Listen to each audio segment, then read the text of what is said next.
Madame, Monsieur, merci de nous renouveler votre confiance. Merci de prendre avec nous l'actualité des journaux parus sur la place nationale et internationale. C'est l'information en continu dans toutes ses coutures, vue sur la place de Camille 24. Bienvenue, Serge Tetka. Bienvenue également à vous, Constant Ecollet, et à vous, chers téléspectateurs. Merci d'être en notre compagnie. Et nous ouvrons cette deuxième livraison de la semaine avec le quotidien national bilingue Cameroun Tribune qui est à parler des législatives et municipales et Yaoundé qui fait l'objet de toutes les convoitises. 7 sièges de députés sont ici en compétition et sont convoités par 3 partis politiques, le Rassemblement démocratique du peuple camerounais, l'Union des populations du Cameroun et le MRC, le tout nouveau venu. Mais tout à côté, il y a également les municipales. Là, on dénombre le Social-démocratique Front, l'UNDP, l'UDC, l'UFP, l'UMS et surtout Grand Cameroun qui a fait son apparition dans la capitale politique du Cameroun et ses environs. Toujours à la une du journal de Marie-Claire Lana, on parle également de MTN Elite One avec le visage des clubs promus, l'Union des mouvements sportifs de l'UM qui est donc en première ligne avec Cosmos de Fou et qui vont donc évoluer la saison prochaine en division d'honneur au Cameroun. Et puis, l'élection législative et municipale du 30 septembre 2013 prochain, l'administration territoriale a déjà enregistré avec Elecam 10 000 observateurs, tant nationaux qu'internationaux. La suite avec vous, Serge Tetka. La suite, c'est avec le journal de Pius Noumeninjawe, le messager qui reste dans le même registre et nous dit qu'à 6 jours des élections, le SDF s'oppose à l'inscription des militaires sur les listes électorales. Des militants du parti de Ni John Frundi ont assiégé hier les bureaux de l'antenne d'Elecam à Bamenda 1er. Ils soupçonnent une tentative de détournement de vote au profit du RDPC. C'est à retrouver en page 7 et vous saurez également ce que dit la loi à ce sujet. Il faut dire, toujours à la une du journal de Pius Ndjawe, le journal de la rue des écoles, on parle cette fois de diplomatie. Voici le nouvel ambassadeur des USA au Cameroun. Michael Stephens Oza doit subir ce jour une audition de confirmation au poste devant le Congrès américain. La suite, c'est en page 2 du journal. La suite, c'est plutôt en page 9 du journal qui nous parle de marché financier et nous parle de l'emprunt obligataire de BGFI Holding qui est contesté. Le président de la commission des marchés financiers du Cameroun estime que c'est illégal et irrégulier. Drame, la morgue de l'hôpital de Yokadouma en feu.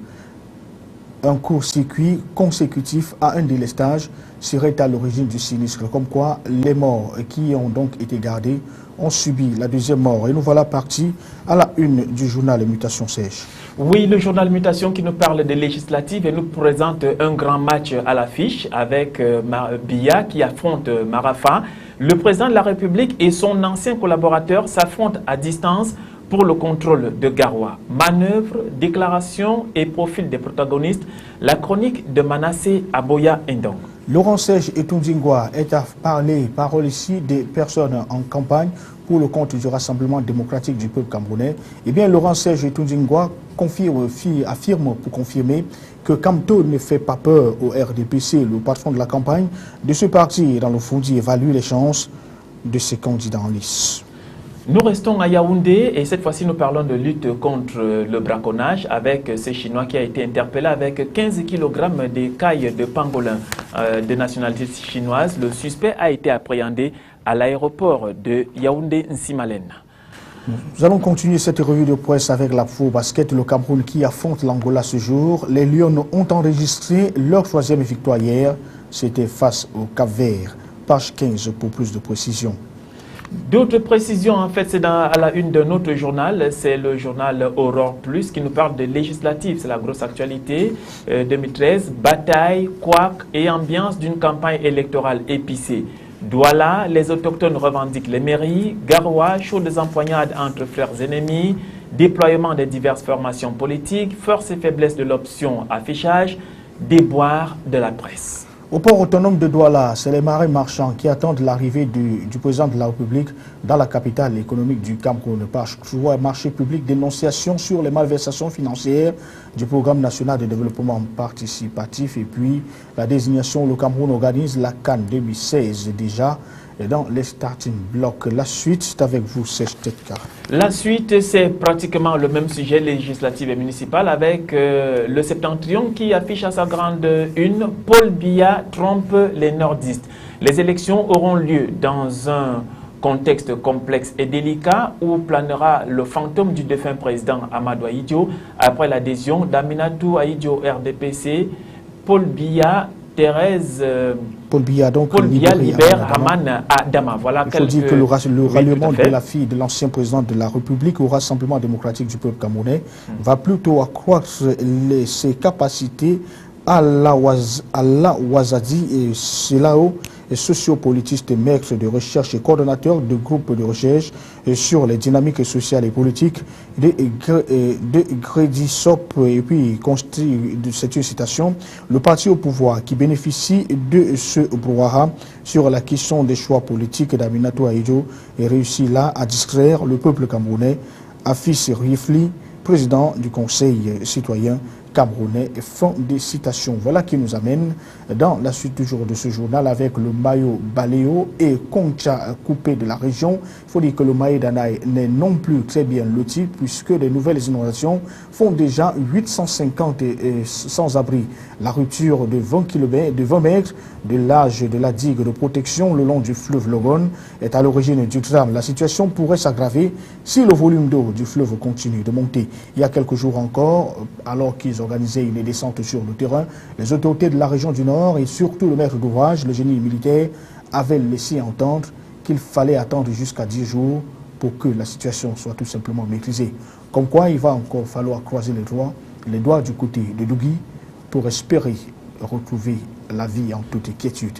La suite, c'est avec la page internationale, aujourd'hui en France, premier journal sur la place.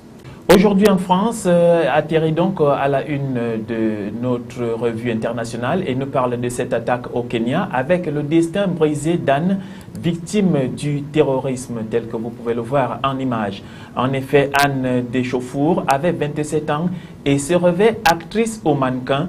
Elle a été abattue ce week-end avec sa mère dans l'assaut de Nairobi.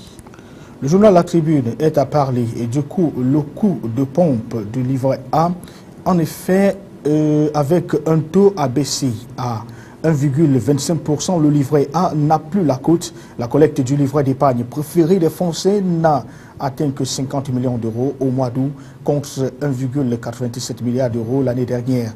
Les épargnants semblent s'être rabattus en partie sur le livret de développement durable qui affiche pourtant le même taux d'intérêt. La suite avec vous, c'est on parle là de la réforme, Seigneur.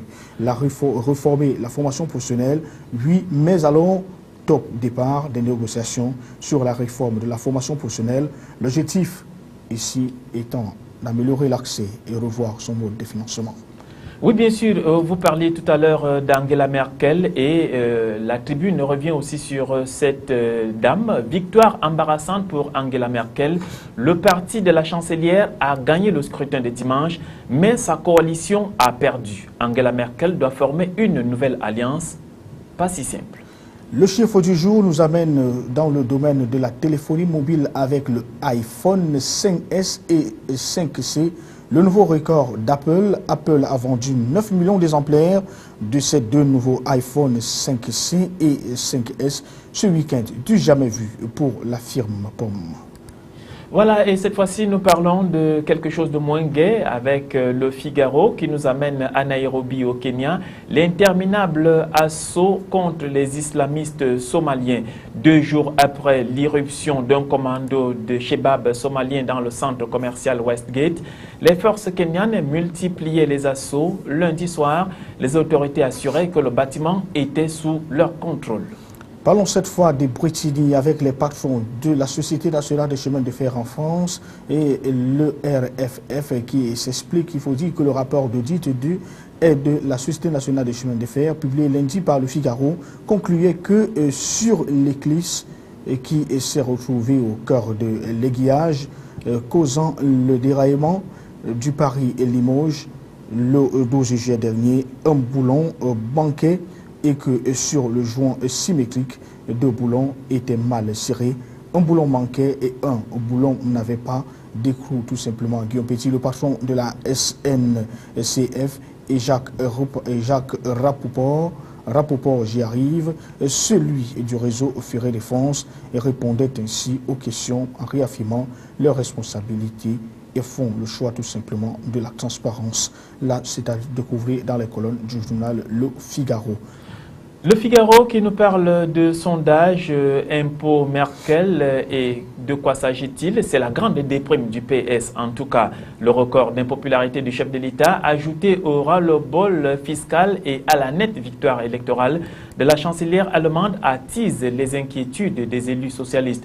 Alors que s'ouvrent les journées parlementaires du Parti socialiste, le doute des députés et sénateurs grandit. Des représentants de la gauche populaire demandent à François Hollande de revenir sur plusieurs mesures de budget 2014 et lance un appel pour la défense du pouvoir d'achat. Toujours à la une du journal Le Monde, c'est une question des légendes avec le journal qui parle du massacre des islamistes massacre islamiste au Kenya. Au moins 68 morts et 200 blessés. Notre reporter à Nairobi où les assaillants sont retranchés dans un centre commercial qui sont Al-Shabaab somaliens pour découvrir et qui sont donc ces personnes. Le portrait et surtout les reportages, c'est aux pages 4 et 5 du journal. Et voilà qui nous amène à la une du journal Les Échos dans sa parution du 24 septembre 2013. Et sur la revue de presse Camus 24, on parle donc de Rome qui pousse à l'Italien dans les bras d'Air France. Il faut dire que le conseil du groupe français attend d'en savoir plus avant de se prononcer sur une offre de reprise. Aucune solution concurrente à celle d'Air France et KLM ne semble envisager pour le moment. La suite sèche. Oui, la suite, c'est avec toujours les Échos tout naturellement et qui nous parle des tarifs, les tarifs des mutuelles qui augmentent de près de 3% l'année prochaine. En santé, la hausse des tarifs des complémentaires santé serait plus modérée que les années précédentes, estime la mutualité. Donc, après plusieurs années de forte hausse, le prix des contrats complémentaires santé devrait augmenter moins vite l'an prochain de 2,5% à 3% en moyenne. C'est en tout cas ce que prévoit le président de la mutualité de santé dans une interview aux Échos. Nous allons sortir avec la victoire embarrassante d'Angela Merkel qui revient aussi à la une du journal Les Échos. C'est vrai, la chancelière a gagné, mais elle va tendre la main aux sociaux-démocrates. Les négociations pour une coalition gouvernementale s'annoncent longues, conclut le journal. Et puis aux États-Unis, on parle aujourd'hui de cet affrontement en vue du budget. Le Congrès, le scénario se répète à nouveau. Les parlementaires doivent voter d'ici au 30 septembre le budget de l'État fédéral, faute de quoi de nombreux services ne pourront plus être assurés. Voilà qui nous conduit donc à la fin de cette revue de presse. C'était la deuxième livraison de la semaine. Demain, c'est un autre jour. À chaque jour suffit sa peine. Le temps de la lecture. Madame, Monsieur, merci de rester en compagnie du programme qui se poursuivent.